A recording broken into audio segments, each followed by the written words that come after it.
네, 일단은 이제 점심 특강을 한 지가 지금 4년 정도 되는데요. 올해가 제일 많고요. 그리고 제가 봐도 제일 예쁜 것 같습니다. 그래서 인문학 특강을 이제 시작하게 되는데 일단 너무 반갑습니다. 자, 예전에는 이제 이것을 이제 점심 특강이라고 불렀는데 들어와요. 네. 원래는 이제 이걸 인문학 아카데미라고 좀 이름도 그 상황에 지어봤습니다. 오늘은 이제 하는 건 뭐냐면 수업은 아니고요. 이번 1년 동안 어떻게 이 강좌를 꾸려나갈 것인가. 그 다음에 원래 또 최고의 강사진을 또 구비를 했습니다. 그래서 강사님들 소개 및 1년 동안 수업을 이제 어떻게 할 것인가. 뭐 그런 것도 이제 간단하게 소개를 하는 시간을 갖도록 하겠습니다. 왜 안 넘어갈까요? 이런 가져야 될까요? 네, 이거 빼놨어요. 자, 동영상을 지금 하나 보여드릴 겁니다. 잘 읽어보시고요. 지금 시대가 어떤 시대인지 한번 감을 한번 잡아보면 괜찮을 것 같습니다.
지금 최근 자료가 아니고요.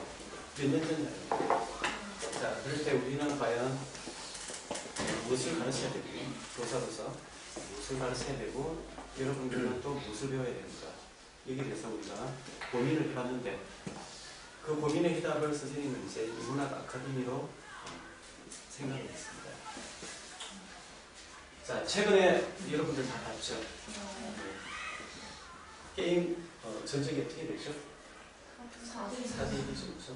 그래서 바둑만큼은 그래도 이게 인간 고유의 영역이다. 절대 기계나 컴퓨터가 도저히 넘어갈 수가 없다라고 사람들이 생각했는데 여지없이 깨졌습니다. 인류 대표라고 얘기하는 이세돌이 완벽하게 그냥 무너진 거죠. 물론 일성을 한 것은 너무나도 소중하고 값진 것이지만 실제 그대로 봤으면 이제 인간이 인공지능이 이제 친 거죠. 자, 그러면 이런 질문을 할 수가 있습니다.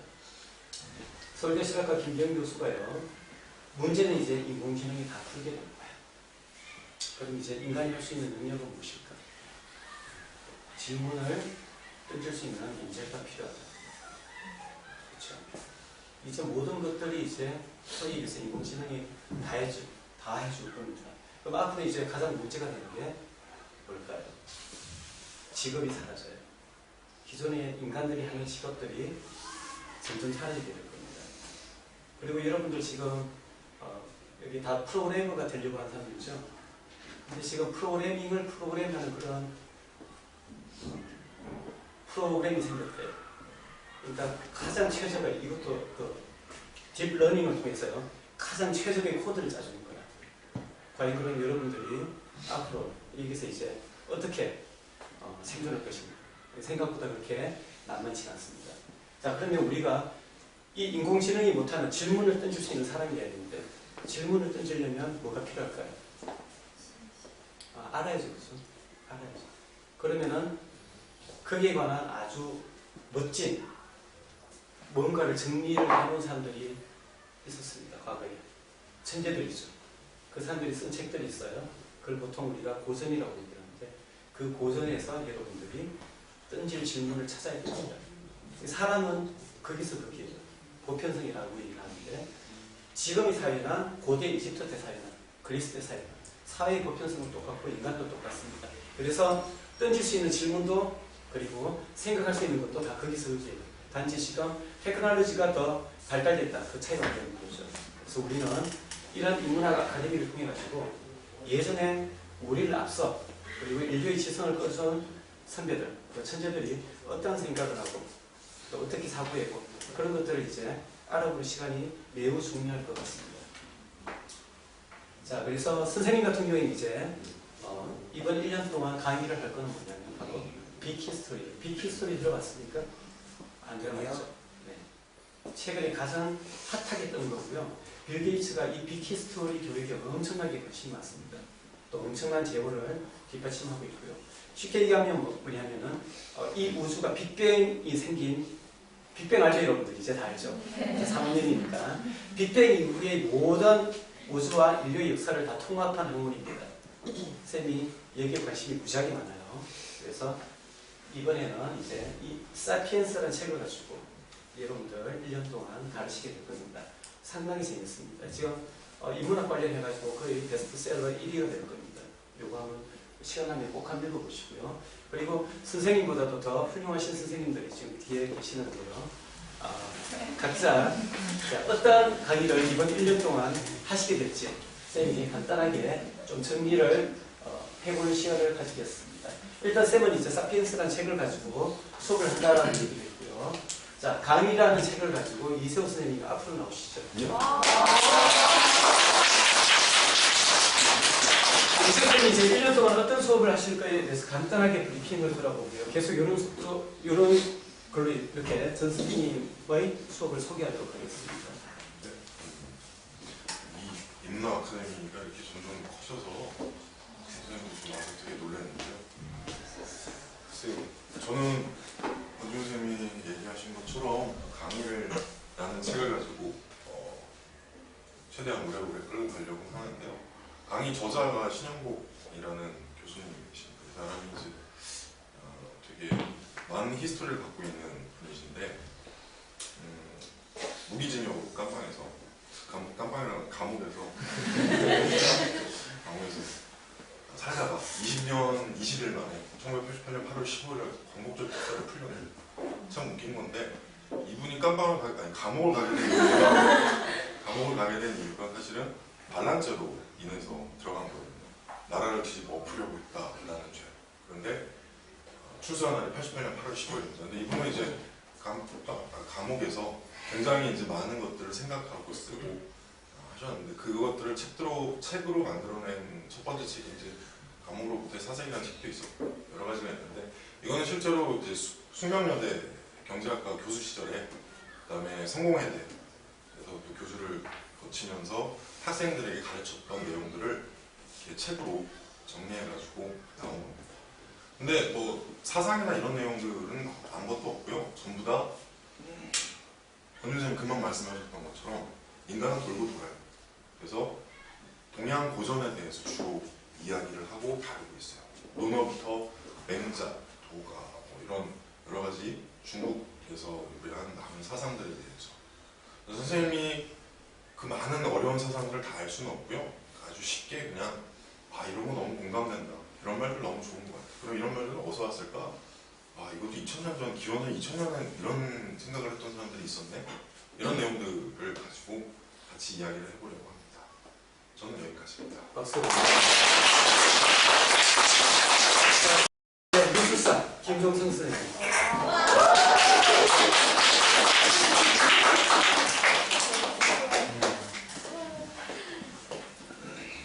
여러분 반갑습니다. 저기 혹시 작년에 미학 1부 강의 들은 학생 있어요? 이렇게 2명? 선영이도? 선생님도 들었던 것 같은데. 들었는데 그게 뭔지는 모르고. 그때 얘기한 게 3부작으로 얘기했습니다. 미학 1부작 작년에 했고 올해는 나눠가지고 2부, 내년에 3부. 그냥 15분 정도 하면은 할 수 있는 게 굉장히 짧아가지고 전체를 다 다룰 수 없으니까 올해는 올해 작년에 고대 미학했고요. 올해 중세부터 르네상스까지 그리고 내년에 현대 미학할 건데 졸업하는 친구들은 학원에서 이제 나가겠어요. 그러니까 미학이라는 것은 효과가 굉장히 좋았고요 지금. 우리가 미학이라는 것은 아름답게 살기 위해서는 게 아니라 아름다움이라는 것은 무엇이냐라는 질문으로 시작해서 인생의 지혜를 얻는 철학이에요. 선생님은 철학이 아니니까 선생님은 이제 서양의 혹은 동양의 그러니까 미술, 시각적으로 보이는 이제 미술사 자료들을 토대로 아름다움이란 무엇인가라는 질문을 같이 풀어보는 거죠. 그로서 얻는 게 무엇인가? 내가 예뻐지려고 하는 게 아니라 진리를 탐구하는 방법을 얻어가는 겁니다. 근데 그 소스가 미술사적인 자료일 것 뿐이죠.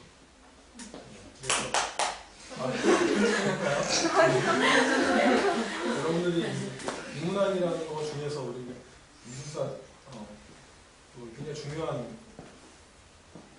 단계인데 여러분들이 인문학이라는 거를 왜 배웠으면 좋겠냐 이런 생각을 하면 우리 굉장히 여러분들을 수업에서 하는 거 이것저것 다 잘 받아들이잖아요. 근데 인문학이라는 걸 통해서 비판하는 법을 배웠으면 좋겠어요.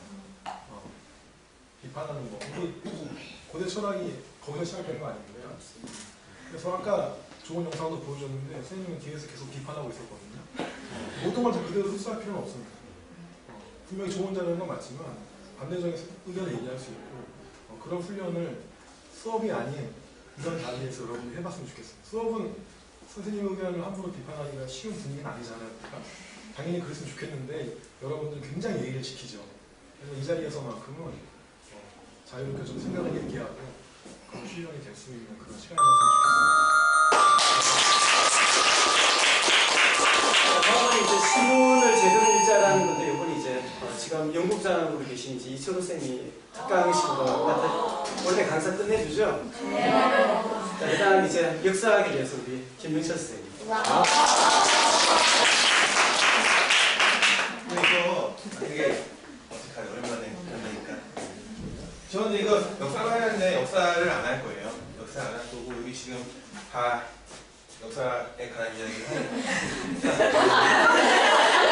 역사를 하진 않고 혹시 뉴스 학생들 보세요? 뉴스 볼 시간이 없죠?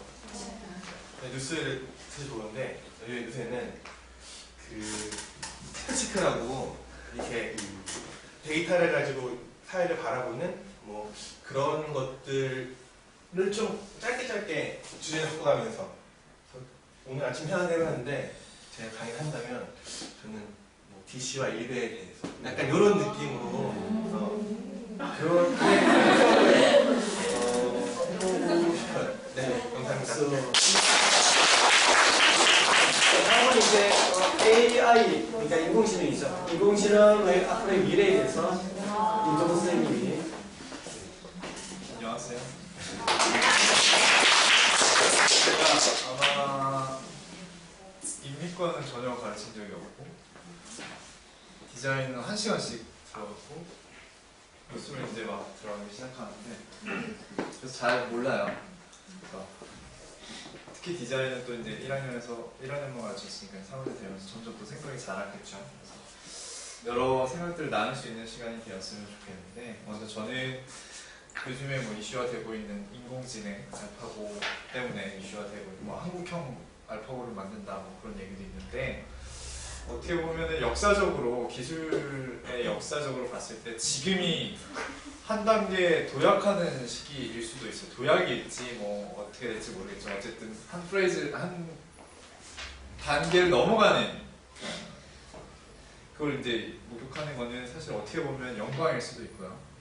그 시점에 들어가 있다고 생각이 드는데 원래 기술은 인간을 도와주기 위해서 만든 거고 사람이 조작을 해야지만 나를 도와주는 되게 수동적인 영역이었어요. 근데 이제는 그 기술들이 나를 적극적으로 내가 가만히 있어도 나의 기분을 파악해서 뭐 등등등등 하는 적극적인 도움에서 또 한 번 넘어가서 이제는 내가 하지 않아도 나를 넘어서는 인간의 영역을 어떻게 보면 침범일 수도 있고요. 그래서 인간의 영역에 들어오는 역사적인 순간에 지금 놓여 있는데 그때 우리가 특히 프로그램이나 뭐 디자인이나 이런 뭔가를 하는 전공을 하는 사람으로서 과연 이런 것들이 뭐 옳은 것인가 나쁜 것인가 뭐 이런 것도 있겠고 뭐 여러 가지 할 얘기들이 되게 많을 거란 생각이 듭니다. 그래서 학생들은 어떤 입장에 있는지 최근에는 인공지능에 대해서 되게 비판적이에요.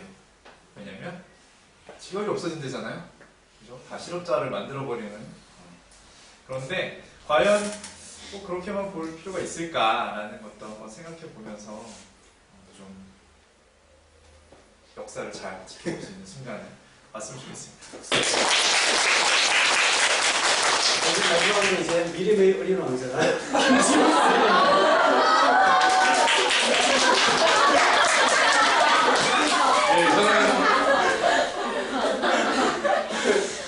그 어린 왕자 다들 읽어보셨죠? 네. 이거에 대해서 좀 얘기를 하려고 하는데 어린 왕자에서 제일 핵심적인 키워드가 뭔지 아세요?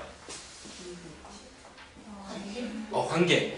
관계. 그 부분인 것 같아요. 그러니까 지금까지 이제 학교에서 일어나는 여러분들의 뭐 고민들, 그다음에 졸업하고 그 이후에 회사를 가서 고민들 이런 것들은 이제 많이 듣다 보니까 사실 제가 판단하기로는 가장 많은 고민을 하고 많은 시간을 쏟아붓고 이런 부분이 이제 관계에 대한 것 같아요. 그래서 이 책을 가지고 고전이라고 부를 수 있을지 잘 모르겠지만 이 책을 가지고 관계에 대해서 알아보고 그 다음에 이제 보통 관계라고 하면 사실 이 책에서도 그렇고 어떤 개인의 문제, 개인 간의 문제로 생각이 되는 경향이 있는데 여기서 좀 더 나아가서 우리가 어떤 사회 구조적 관점에서 개인의 어떤 관계를 보는 방법 이런 것들을 같이 얘기하고 이야기를 많이 같이 들어보고 싶습니다.